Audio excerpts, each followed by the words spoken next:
I hate this garden. Why is that? I'm just going to come out and say it.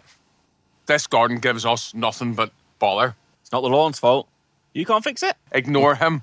So this is a fine fescue lawn, and fine fescue lawns are absolutely fantastic. We're beside the sea, so usually it does really well. The problem with this lawn is the fella that owns the house has got 2 dogs, and the dogs absolutely destroy the fescue grass. It can't handle the dog's pee at all. Yep. So in today's video, we're going to be fixing this, going to be doing some other gardening work and getting the garden up to spec. Let's go.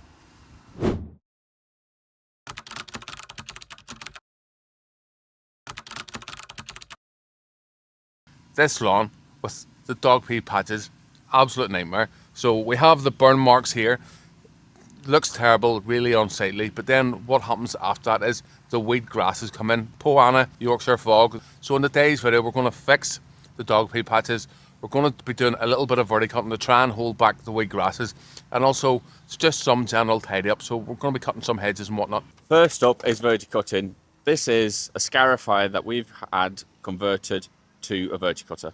Just explain to any new people what makes this a verticutter, Jason.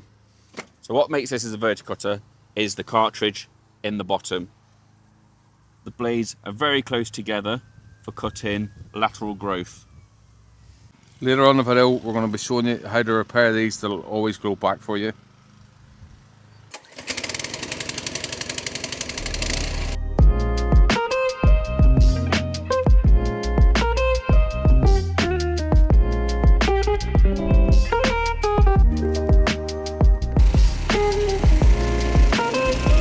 Whenever we're striping lawns, we usually go over the same stripes. Now, every now and again, we'll change it up so the grass doesn't always grow the one direction.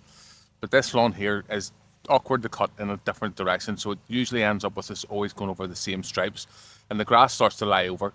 It's really good because it burns the stripe in. So whenever I say burn the stripe in, it means you get a really nice dark and light stripe.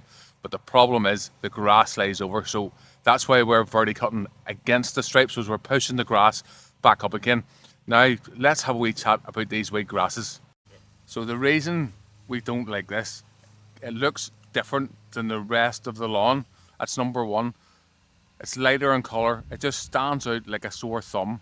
With the Scarifier and the verticutting, so that your Scarifier has deeper blades that go deeper down into your lawn. The verticutting just tickles the top. Now, I did a video about this a few weeks ago, about a month ago. I'll link that at the end of this video. So if you want to learn more about weed grass, make sure to watch that video. So while verticutting's really good at knocking the weed grasses back, it's not going to get rid of them. It's trying to be maintaining the grass that we do want as opposed to the grass that we don't want. So we obviously don't want the weed grasses or Yorkshire fog or Poana, and we want to try and encourage the grass we do want. Now the verticutting is also good for the fescue because it actually thickens it up. This area of the lawn takes the most abuse, and it's right beside the window where they look out, unfortunately. Now, as it says, I've been trying to combat this issue for a number of years now. For the last few years, I've actually been sowing in Dwarf fry into this section because it seems to handle the dog pee better than the fine fescue. Although I know that's going to upset some of the purists that watch the channel. I'm going to say, Robbie, you're ruining the lawn. But if you look at the amount of weed grasses in the lawn, I don't think we are. I think we have to try and do something to try and combat it all. Let me know down in the comments your thoughts. For the next bit, I'm going to break with tradition. We're not going to do a tidy up. I'm going to show you very shortly how we fix all these patches. But before we start into that, we're going to get some of the bushes cut around the edges of the lawn, and then we'll do a tidy up, and then we'll repair the dog pee patches.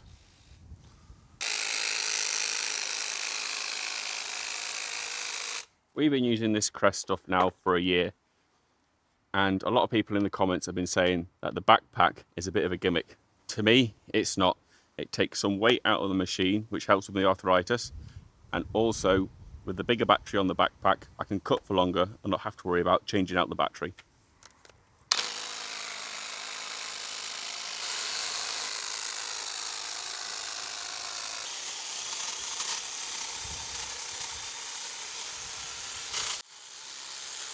It's not just this lawn doing my head in, this hedge also does my head in, so it was actually hanging over there.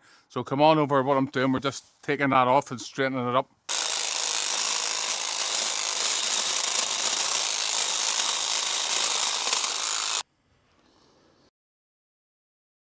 Jason's just doing a quick cut in the lawn, and then after that we're going to fix the dog pee patches, and then we have a couple of other jobs to do after that. So I've come down here onto the bottom lawn. Now, it's just a shame that the dogs don't come down here to go to the toilet because this area is out of the way. But the reason I'm showing you this is very simple. It's the first dog toilet pee of the day that really causes the damage. So what happens is your dog drinks a lot of water the night before and it builds up within its body, and then it makes it really concentrated. So whenever the dog goes out first thing in the morning, that's the pee that usually does the damage. So my point is, if you have a dog and it's causing damage to your lawn, first pee of the day, take the dog somewhere other than where it's burning the lawn, preferably out for a quick walk. Now let's go and have a look at other ways we can stop dog pee on lawns. Another tip you can try, now I'm going to say this next one is a bit like Marmite. Some people love it and some people hate it. Some people say it works really well, and that's to put dog rocks into your dog's water. Now dog rocks work by, they help filter the ammonia in the dog pee. Some people absolutely swear by them and other people say they don't work. We've tried them here and haven't worked, but I know a lot of my viewers have used them and they've been successful. One minute. I haven't lost the plot with the bucket. So look, before I give you my next tip, I'm going to say as well, something that's really worthwhile doing is talking to your vet, especially before you go and change any dog food or anything like that. Now, some people say about putting red sauce on the dog's food. I think that's a little bit of an old wives' tale. You can let me know down in the comments below. So the bucket, this is for the hardcore, this one. So if your dog's going to the toilet and it's burning your lawn, a lot of people will follow their dog around with a bucket of water or a watering can, and that can work really well because what it does is it dilutes the ammonia in the dog's pee. Now let's go and have a look at some of the tools to fix this damage. To fix this, we've got our usual, we've got our grass seed, we've got some tools here, pretty basic: rake, fork, shovel, spade, and some soil. As we explained earlier in the video, this bit here is the burnt bit, the real blast of ammonia, and round the outside is just where it's seeped out. It's a bit stronger, but it hasn't burnt it, and that's why we have the dark green patches on the outside. Whenever we have this here, then we know how to fix it. It's going to make it really easy to fix. It's going to show you a surefire way to get it to grow every single time. So if we just take our grass seed and throw it down on the lawn, chances are it's not going to grow. So we're going to have to repair the patches. Now the easiest way to do that is with a springtime rake. I'm going to have to be really quick to do this because the rain's coming on. So we want to just rake out that dead grass. Earlier on we did the verticutting, and if you think this is just like a harsher version of verticutting, and what it does is it helps break up the surface from that ammonia, plus it pulls away any concentration of product or any concentration of the urine there, and then whenever we go to seed it, it's going to help it grow better. To start this off, we're going to put a couple of handfuls in the bottom of the bucket, and then we're going to put our soil in. We're going to take another good handful of grass seed or two, and then to mix it up, so if you do this little trick, that'll really help. So whenever you give it a shake, it actually pulls the seed up from the bottom. We'll end up with a consistency like that. You can see that the seed is all the way through it. If you watch the end of this video, you're going to see a before and an after and see how well these patches have taken. Next step, we're going to give the lawn a feed. So at the moment, this is the agro carpet summer advanced that we're putting in it now. Need to be really quick because the rain's getting heavy. So I was going to show you the next thing. I'm going to say our next task, I'm going to have to put the camera away. We're going to be putting on some agro carpet seaweed, because whenever we put on seaweed, we're feeding the soil and not just the lawn. Welcome back. Last time I seen you, it was raining. Now, since then, 10 days later, we haven't had a drop of rain since that day. Now this lawn, I said right at the start of the video, I hate this lawn, and I'm going to show you why very soon. Now the customer has been under strict instructions not to water the lawn too much. The lawn's been watered a couple of times.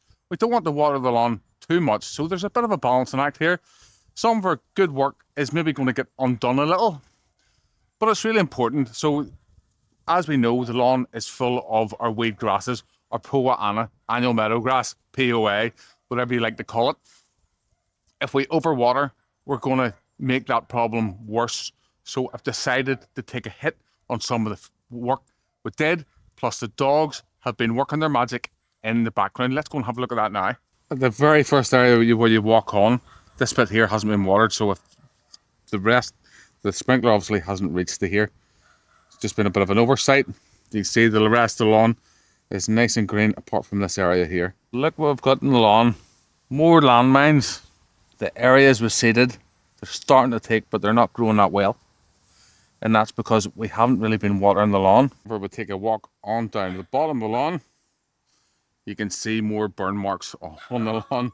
So that's why our dog pee areas haven't grown back that well, because we haven't been watering. Now, I do think that whenever we do get some proper rain, those patches will start to grow properly. Unfortunately, we have the other burn marks in the lawn. But let me know down in the comments, do you think that it's wrong to say that I hate this lawn, or should we love it?